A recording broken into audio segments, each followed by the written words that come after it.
journey to this place in the Kimberley. And what I thought I was just going for 1 week turned into 1 year in this place. And at the time, I was like, I was living in a mobile vehicle. My home was my car. I had like one of these tempo travelers, and being a carpenter, my logic work was carpentry. So I fitted out this tempo traveler with stove, fridge, sink, bed, TV. I had everything: trailer, boat, surfboard, tent, generator. So that was my home base, my home on wheels. And so I used to work just 4 months. 4 months work, 8 months chutti. Yeah. So I thought that was a good program. I could work for 4 months, save enough money, and then I could run the vehicle and do what I like for the rest of the 8 months. So when I had this invitation up into the Kimberley, I'd already worked my 4 months. So I had savings. And when I got there, I was like, because I was free and I had no bondage or attachment to anything back where I was, that turned into 1 year. And I'd say that probably 1 year was probably the most impact of anything I'd ever had up to then, because it was like going to a place where there was no engine, no motor cars, no radio, no TV, no internet, no cell phones. And it was like the depth of the silence in that place was absolutely intense. The physical silence. And just to give you an idea, in that 1 year, I just had 10 visitors only in 1 year. And the first visitor came along after 4.5 months, the first boat. And to me, it was like the first time I ever really discovered that depth of silence, and also a feeling it was really touching me there was the experience of something was in this silence, which was an intelligence or a being or something, because I felt I was being guided by something there. And of course, I was very close to the nature. In actual fact, I was just like another animal living in that environment, because I didn't know kapra nehi. And so all the animals were there, and of course sometimes the animals would come in the house, and sometimes they'd walk over you or crawl over you or slither over you. And but it was like a learning of how to be very present. And of course when because it was almost like subconsciously, if anything happened, it was 2 days journey to the nearest village by boat. 2 days by boat. And that journey was only possible twice a month with the ocean tides. So subconsciously it was like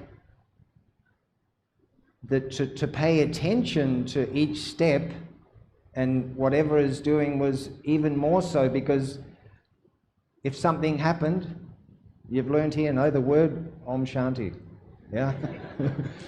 Because there was no way of getting to that village if something happened, you know, it was out of the question. So it meant that there was this extra attention on every movement and every step. So for me, that was like a meditation. I didn't know it then, but because of that intensity, so that was one thing. But with the animals and the nature, it's like, in that type of environment, it was like you only have your own sanskaras, yeah, and to deal with the nature, yeah. It wasn't people, but it was the nature. And of course, there was a lot of things there which bite, and a lot of things which, you know, thistles and thorns and all sorts of things. But it meant that I had this observation of the animals, and you start to observe things. You observe the different animals that come out at different times, some at night, some in the day. And of course there was this observation, and of course it was very, you know, I guess if you say in today's world, it was my YouTube channel. Yeah, my favorite. And so, and so that was, and of course with the indigenous people, of course what I learned from them was that they have this acute observation power, yeah? Because they lived in this environment and they had to find where their food was, where their water is, where everything is, and just by the signs in the nature. And for example, if they had a thought of water, for example, it might be that a bird flies in the sky that way as soon as they have that thought. So they would follow that. They're given a sign that water is that way and a bird is flown that way as well. So all these very, very subtle signs, their life was like that, you know. So for me it was like a magic, because having the thought of something and then all of a sudden you might look at something and there's a face in the rocks or a face in the clouds or a bird flies this way or something would happen which would show you the direction to go in. That was the first thing that happened, and of course one thing was it was so simple, and it was always, almost to me it was like it seemed truth was so simple that it was completely overlooked, yeah? And I just felt, okay, there's this silence, and in this silent space there was truth. And I felt that if I surrendered my mind to this silent space, everything would be provided. Like it was almost a very loveful feeling as well, that whatever I needed would be provided, whatever I needed, but it was only really specific to what I needed, not more than that. And of course, this went on to a point where I all of a sudden got very inspired to paint. And I got this little piece of plywood from this hermit who asked me to this place. He had some little colors, some paints. And I got inspired to paint this temple. Yeah, the temple was almost like shaped like the Taj Mahal. So it had this sort of minuet and these 5 sort of archways. And one of the things this hermit had said to me, he said, if you master the 5 senses, that was the most important thing. So somehow that registered in my mind, and I observed this hermit, and he was very, very, very disciplined. And I say hermit, but in Indian sense would be a sannyasi. And so he had this very discipline with his food, and because things were so difficult to get there, he had to take everything by boat, that he treasured every little item he brought there, and he rationed that out for his stay there. That would last him 4 months before he'd have to go back to that village to get more supplies. And of course I was undisciplined. So, you know, usually when, you know, we see something in others that we don't have in ourselves, we get inspired. So I was inspired like this. And of course all the tasty, yummy things I brought there, I finished them like fatafat, no? Fatafat finished, you know. And, you know, sometimes very enthusiastic with things because there was nothing else there. And so with this thing of this 5 senses, I painted these 5 rainbow colors coming out of this doorway of this temple to a star in space. And when I finished painting this picture, I set it on, because I built my house out of trees from the forest. And there was a big forest there and a lot of dead trees, so I spent very little time, maybe less than 2 weeks to build the house, actually, very enthusiastically. But one of the things that happened when I was there was 3 other people there that were living at that time, 1 couple and one other brother. And there was a situation how I would build this place. And of course, at the same time, one of the persons there was very, very, very jealous that I'd come to this place and felt so at home that that was a problem for him, you know. And of course, being in a place so isolated like this, you know, you can't just run away somewhere else. You know, there's the freshwater spring is there, and that's the life force of that place. So I was thinking to myself, I thought this is could be quite dangerous.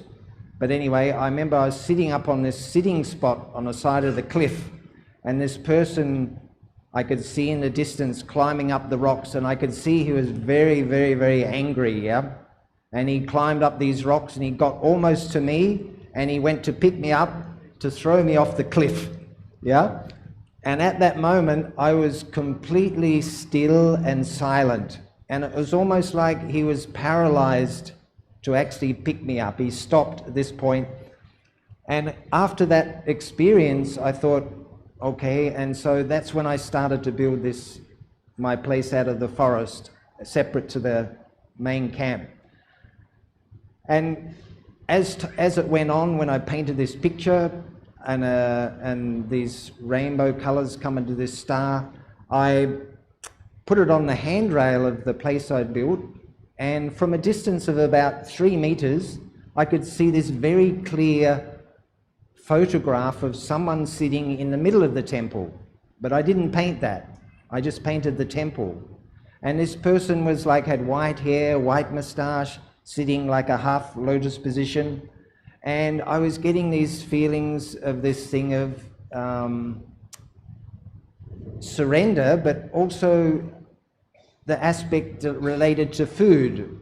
And it was like every time I would prepare my food and have something, if I had even one mouthful more than what I needed, I would get some sort of pinprick, or something would happen that would show me that's outside this law of a natural state of surrender. So it was almost like it was an aspect of greed, but it was like showing me, okay, if I have just what I need, even the body, what the body needs, everything will be provided. But as soon as I went over that line, I would get an indication, and of course then I realized the thoughts then would be more in a sense of chaotic, or excess thoughts would happen as well when there was out of that balance. So this went on for some time, and I thought, wow, this is like something was guiding me or something, and who's this person in the temple? And as time went on, it was another experience with a full moon, because in that environment with no lights or anything like this, of course the nature is like, full moon is like glowing all the rocks and the terrain. And I remember staring at the other side of this valley, because I was on one side of the cliff here, and there was a valley this side with a spring going through the middle. And on the other side of the cliff was this bright like light glowing on the side of the rock face. It was like it was lit up, one light. And I was staring at this light, and as I was staring with it, I could just see the full moon above my head, like through the trees. And I had this sort of feeling like this light coming from the full moon, and this light coming from this side of the other side of the valley, and meeting in the center of my forehead. And I had this experience of myself as Atma, as soul. And it was a feeling like there's this I'm immortal, there's no birth, no death, it's just this consciousness or this light that existed forever. And I got so intoxicated with this, the next day I spent all night awake. I climbed up the side of the cliff, the other side of this cliff, and this rock, which I thought was like, somehow looked like it was lit up, it was actually 45-degree angle, so it was reflecting the moonlight to where I was, the other side. It was a very flat rock. So I painted this rock with a big red dot and this blue circle around it. So I used to sit for my evening like meditation, and I used to just stare at this rock and this point or this target, and I'd have these thoughts of myself as soul or spirit.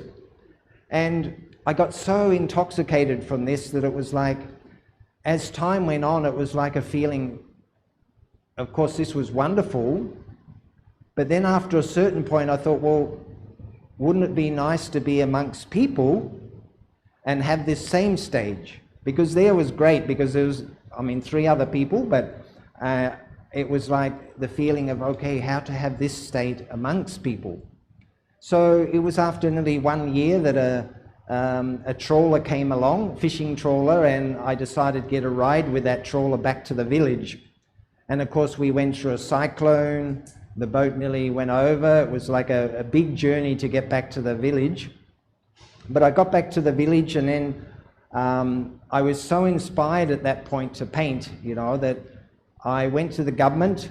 And in Australia we have, in those days, was social security. So if you didn't have a job, they would pay you until you got a job, yeah?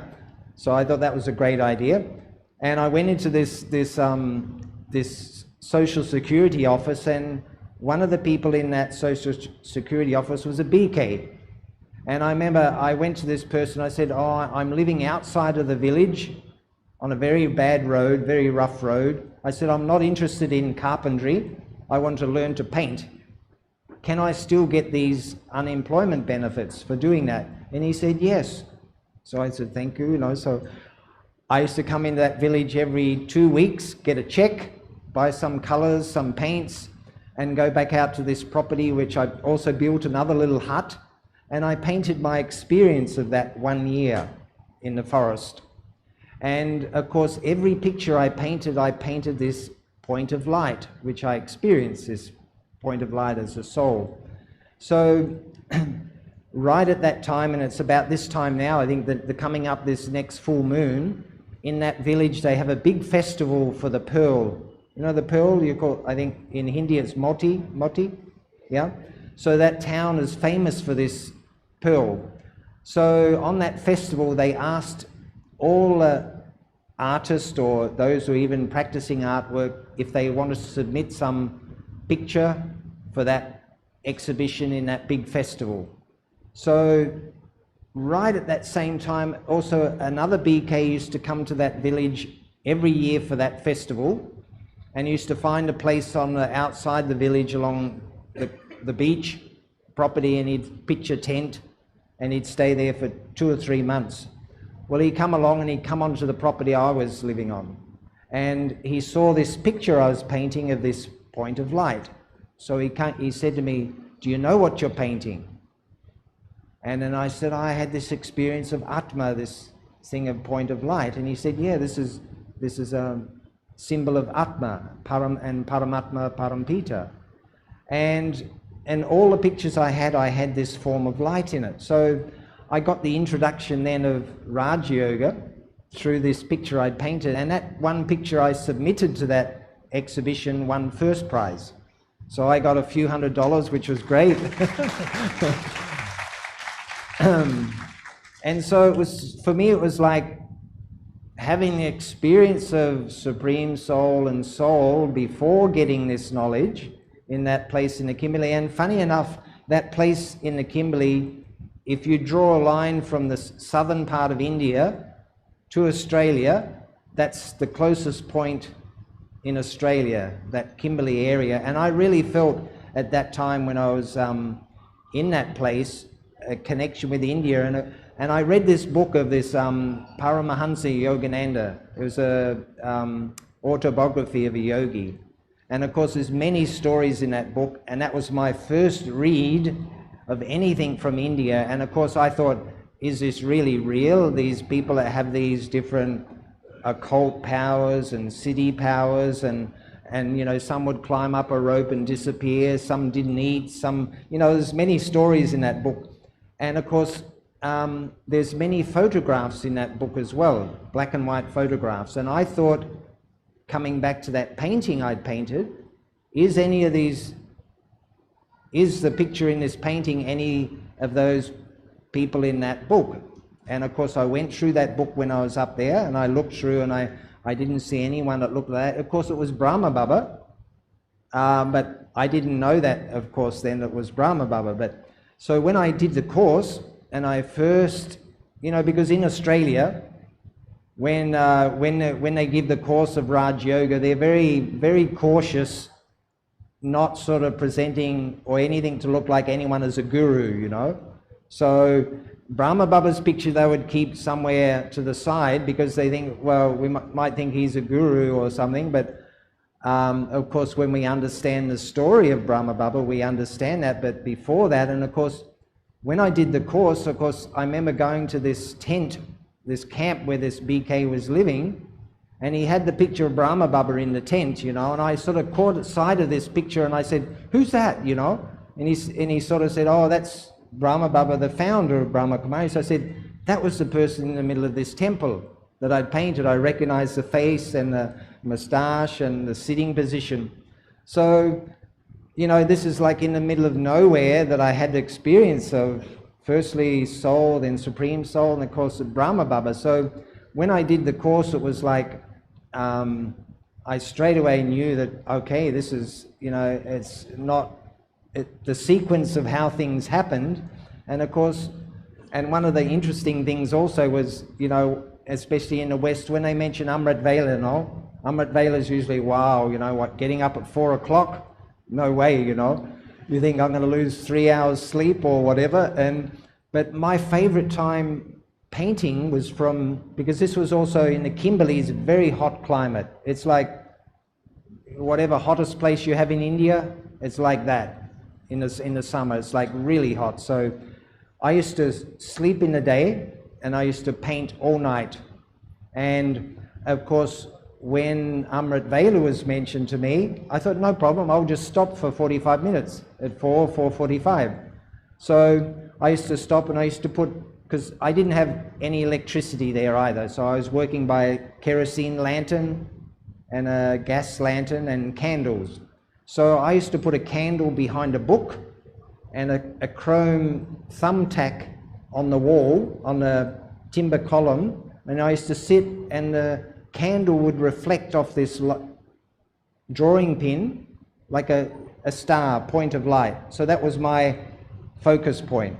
And I remember at the time I was so enthusiastic and it was so much concentration on this point, just thinking myself as a point, Supreme Soul as this point, and a lot of concentration. And in a very short space of time, a lot of things happened where things would come to me, or situations where I just wouldn't react.